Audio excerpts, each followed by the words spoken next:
So, part two of the JTS intro, in which I will hopefully make your life sound a little easier.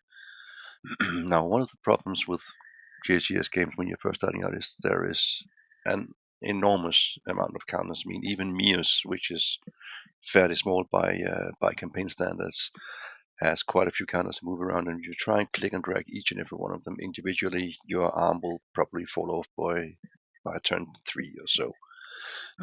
There are, however, two ways you can get the AI to help you move. The first one is the so-called deferred AI movement, and what you do is you pick a unit, hold down Alt, and right-click, and you get this. So what happens is it takes all the units from that formation. In this case, it's a division, and after you've hit end turn, and before it actually switches turn, it will try to move towards the hex you've specified. Now, the downside is it's not very good, to be honest. It does okay. I mean, the pathfinding is, you know, it's functional. It does work, but it doesn't always use the road network, and it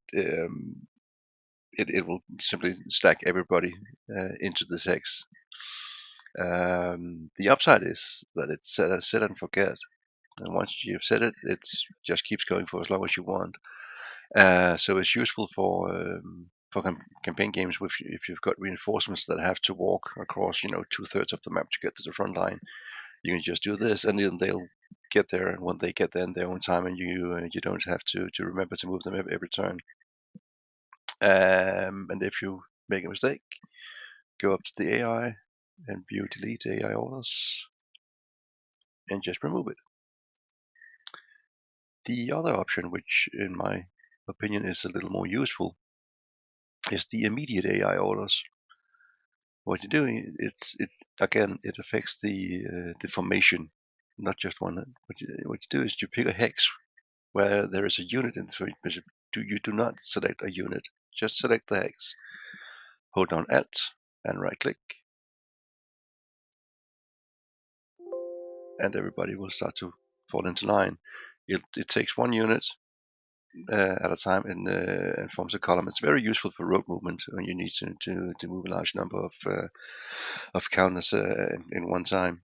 Again, something like this division down here, third guards, they need to get to the front line. I'd probably use it just to get them moving. It's useful simply because it saves you time, but it does have some downsides. I mean, first of all, you do not control which unit moves next from these. And under normal circumstances, you'd probably want this infantry regiment to follow, and then be followed by the support units, the artillery, AT guns, and engineers. You don't get that choice. The AI decides that for you. So what I normally do is I set up the column manually. It might take 2-3 turns to get a road column set up the way I want it, and then I can switch over to immediate AI orders and start walking them down the map that way. That was the AI movement. So the one of the most important things to make your life easier is the shortcut keys. Quite a few of them, but there are only a handful that are actually really, really valuable. The first one is the V key, V for Victor. You use it once. This switches on the divisional markers, the color codes, the various formations. It makes it so much easier to figure out which unit belongs to what unit and which headquarters they need support from. So set it once and then forget it. Next up is the Y key, Y for Yankee. It is, let's find somebody who hasn't moved. This guy. It simply shades the reachable hexes. And next up is the S key, which is visible hexes. And you can use this anyway if you want to figure out first what can I see from this hilltop if you're trying to attack somewhere and you need artillery into position. You can simply click on it, hit S, and it'll show you what you can see from that hilltop. One thing to keep in mind though is that this is based on the current visibility condition. So if you get there and the visibility has dropped, it doesn't take this into account. Next is the H key, which is useful for artillery. Well, it's useful for all units, but mainly for artillery. It simply shows you the range of the tile. It is obviously also applies to infantry units and standard maneuver battalions, but since they usually only have a range of 1, it's a little less important. It also works for headquarters, but in this case it'll show the nominal command range, not the modified, the nominal command range. There's a fairly big difference. I can show you. Hang on, let's take these guys. So as you can see here, this guy has a nominal command range of 5, and if you switch over, you can also see it has a 5 here. If you press K for kilo, you get the modified command range, which is a bit more useful. What else? Q will highlight any headquarters.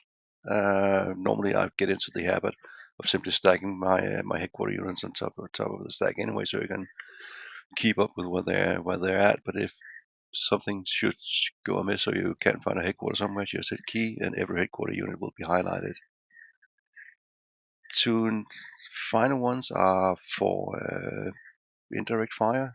A will call up the support if you're lucky enough to have any, and E will call up the artillery dialog, where you can simply walk through all your artillery regiments and what targets they can hit.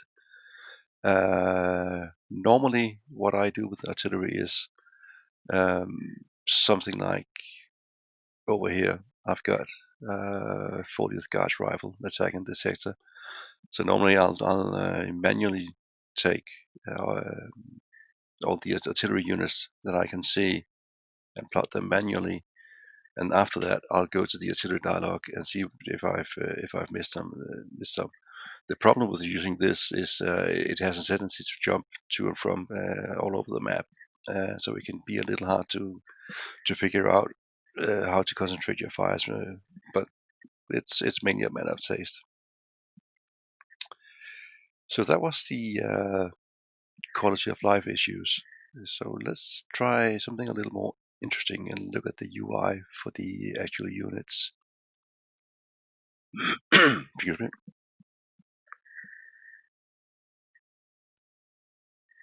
So here we have a standard Russian infantry battalion, and it has 4 figures in it: the strength, movement points, morale, and the fatigue.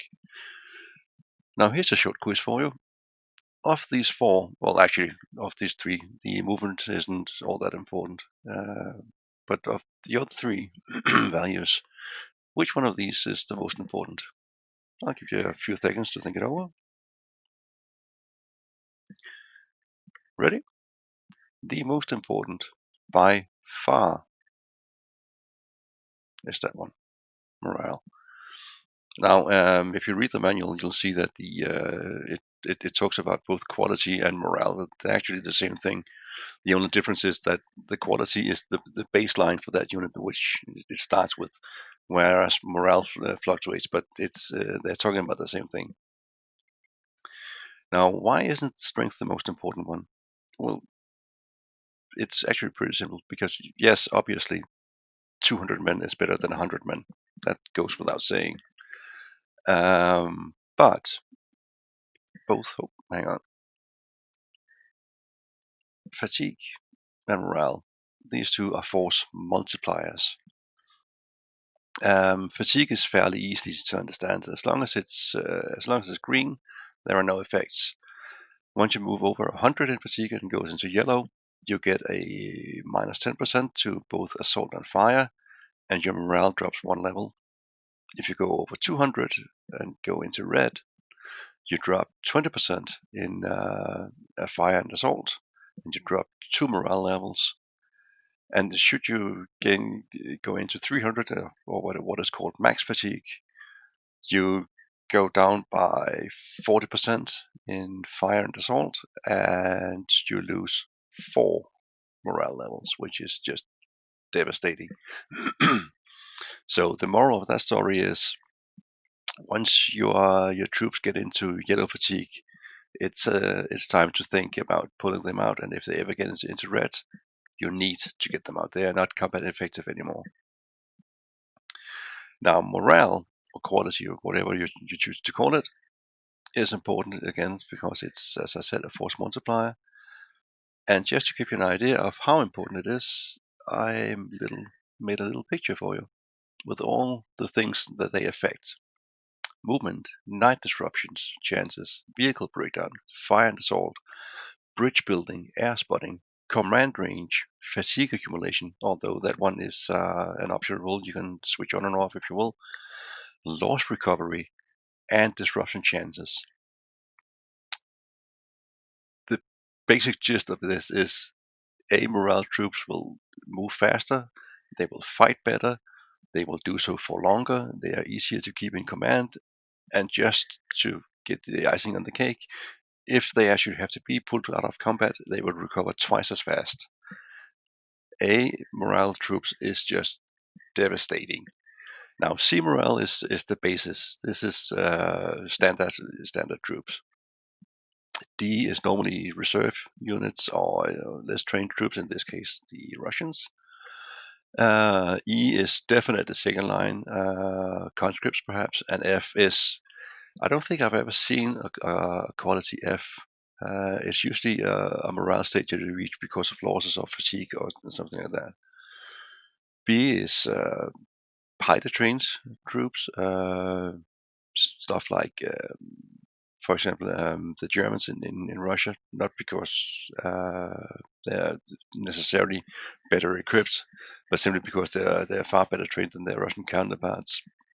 And ideology aside, whatever you may think of the German as a German in World War II, as a political factor, there is no denying that the armed forces were far better trained.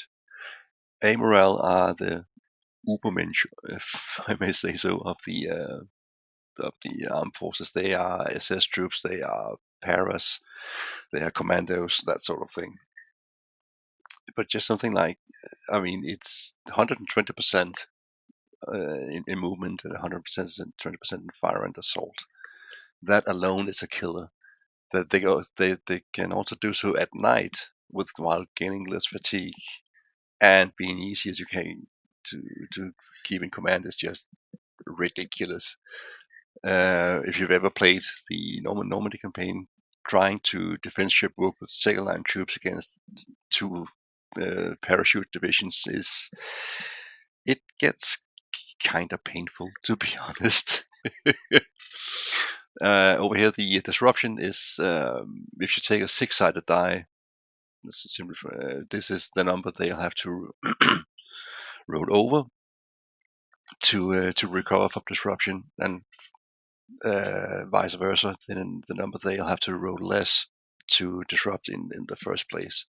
Or in other words, morale troops which have no other modifiers against them, they won't break ever. It won't happen.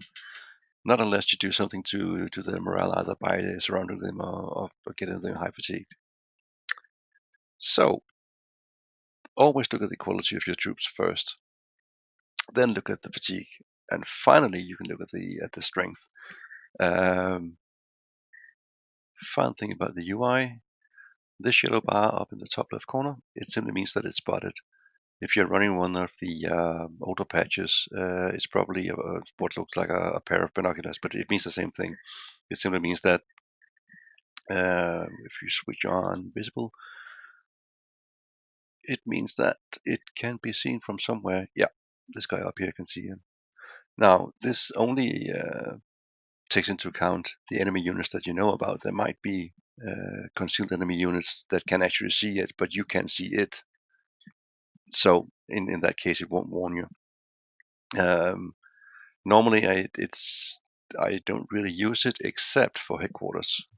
Always, always, always keep your headquarters out of sight if at all possible. It's not always possible simply because in this case there's a guy up here on a hilltop that can see the whole valley. But keep your headquarters away from artillery spotters or spotters for airstrikes, and your life will be so much easier. Now, if we take a standard unit and then right-click and hold, you get this. On the left side is the command chain. So this is Rifle Battalion of the it's the 1st Battalion, 724th Rifle Regiment of the 315th Rifle Division on the 5th Shock Army on the South Front.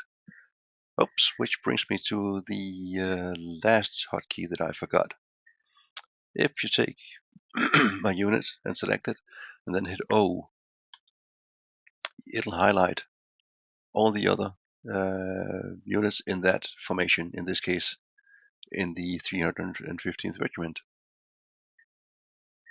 If you hit Alt-O, it'll move up a level. So it'll now take all the units in that division. And hit Alt-O again.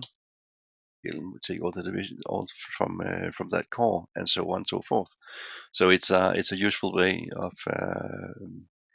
keeping your units together. And why this is important, we'll get to in part 3 when we talk about command control. But for the moment, the O, fairly important. Anyway, that was the rise. That's the chain of command. What else? On the right side, you've got hard attack, soft attack, assault, and aircraft defense speed, and the whether it's foot tracked, half tracked, or wheeled. And all of them on their own don't really mean much. What you do is compare them to the enemies. Now, if you're playing with fog of war, you can't do this simply because all this will be hidden. So if you're unfamiliar with the game you're starting, just start up a solo game and just take a look at the enemy units, what they can and what they can't do. In this case, we've got 2 hard attack, 4 soft, and 9 assault, compared to the German to 9 and 12, which means we are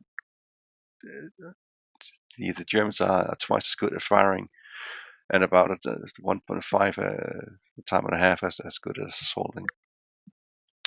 Not only that, but a standard German unit is morale C, and down in the south there, I think they're morale B, some of them. And all of the Russian units, except for the Guards unit, are morale D. So what that tells us is, if we stay and try to outshoot an enemy target, we will quite simply be outgunned. We cannot win unless we have enormous numerical superiority, which the Russians usually luckily do. So what that tells us is, well, the firepower of the infantry unit isn't great, so we should probably use the artillery to first disrupt them and then move in with our numerical superiority. I mean, this is, of course, the ideal situation, and the ideal situation very, very rarely happens. What you do need to look out for is something like these guys: Motorized Rifle Battalion, Assault 20. These guys are just made to jump in together with their tanks and just run roughshod over it. Other examples is, if we take these artillery guys here, see how the name is in yellow? That means they're detached. That means, if we take a look at it, it's the Guards Armored Regiment, but a lot directly attached to the South Front artillery, directly attached to the South Front. And the reason they are detached is the headquarters for the South Front is all the way up here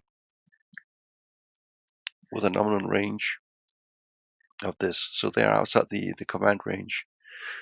And what that means, we will again get into in part 3 with command and control. But this is, again, if they're yellow, you need to do something about it. What else? Oh yeah, one final thing. If we take this battalion, you can see that the defense and the hard target is in yellow. This simply means that it's a temporary. The only reason they have this is because they're in a bunker with -10 and +10, which means that instead of the usual 16, they now have defense 26, and they're a hard target because they're in a bunker. But as soon as they leave this, it'll go back to a soft target with defense 16. And that should probably be it for the quality of life and decoding the UI. Next up in part 3, we will tackle the huge ogre that is command control and supply. Stay tuned.